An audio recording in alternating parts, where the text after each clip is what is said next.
שלום לשר הפנים גדעון סער. שלום, ערב טוב עודד. יש בהחלטה של שופטי בג"ץ אתמול שתי אבני דרך. קודם כל, ההתנגשות בין הרשות המחוקקת, הכנסת, שקיבלה את התיקון לחוק ההסתננות, לבין הרשות השופטת, בית המשפט העליון. ויש שרים בממשלה שאתה חבר בה שמתבטאים בצורה די מתלהמת על מעשה השופטים של בית המשפט העליון, שקבעו שהחוק הזה הוא לא חוקתי. קודם כל, להתלהם זה לא טוב, אבל מותר בהחלט, ובמקרה הזה גם רצוי, למתוח ביקורת מנומקת על פסק הדין של בית המשפט העליון.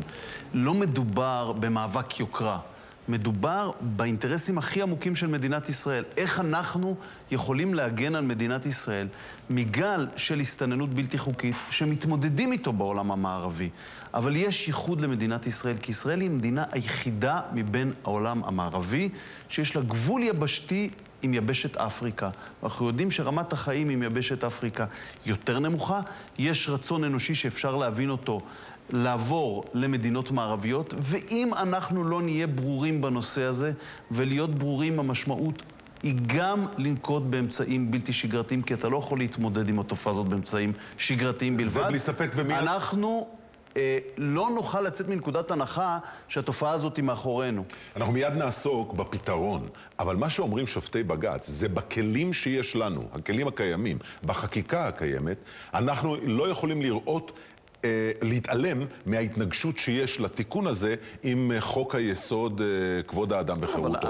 עכשיו, מה שאני שואל אותך בתור מחוקק, מדוע שלא יחוקק חוק ההגירה שייתן כלי לבית המשפט לשפוט אחרת?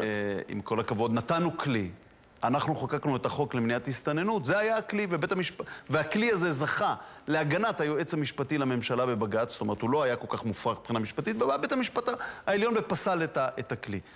כרגע אנחנו נצטרך לתת מענה, אנחנו לומדים את פסק הדין, אני מכנס דיון אחרי חג הסוכות, אנחנו נצטרך להביא הסדר, כנראה גם הסדר חקיקתי אחר, שיתמודד עם התוצאה של פסק הדין של בית המשפט העליון, אבל לא ישאיר את מדינת ישראל עירומה, בלי כלים להתמודד עם התופעה הזאת. אז איך מתמודדים עם התופעה הזאת? אתה שומע את האישה הזאת, שהיא תושבת דרום תל אביב, שאומרת, הממשלה אחראית, הממשלה הביאה עלינו את הדבר הזה, שהממשלה תיקח מאיתנו את הדבר הזה.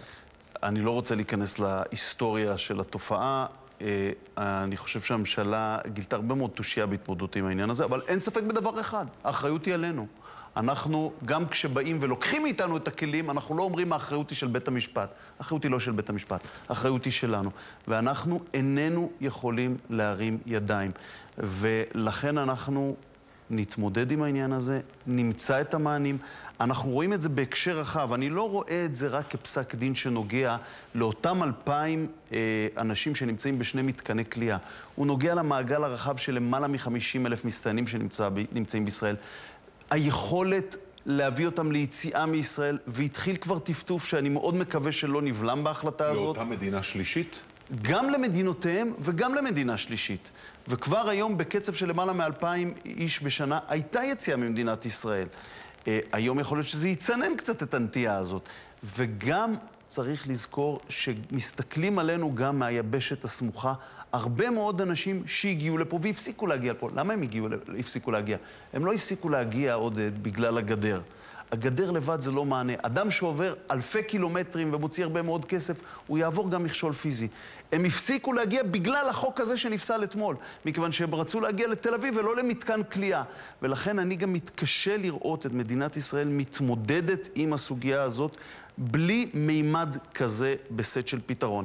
אז אמר השופט גרוניס, יכול להיות ש3 שנים זו תקופה ארוכה מדי, אנחנו נבחן את כל הנושא, נבוא, אני מעריך, אני לא רוצה להגיד דבר סופי, אבל אני מעריך עוד במושב החורף של הכנסת עם המענים שאנחנו צריכים לתת. שר הפנים גדעון סער, תודה רבה שבאת. תודה רבה וערב טוב. ותושבי שכונות הדרום בתל אביב זועמים על החלטת בג"ץ. היום באו נציגיהם לדיון בוועדת הפנים של הכנסת בעקבות ההחלטה הזאת. כך זה נראה שם.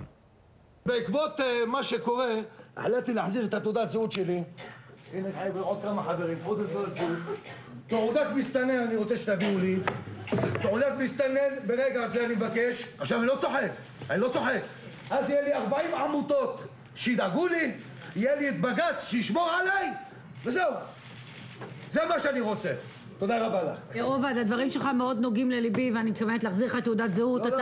אתה אזרח ישראלי גאה יחד עם כל האחרים, ותמשיך להיות כזה.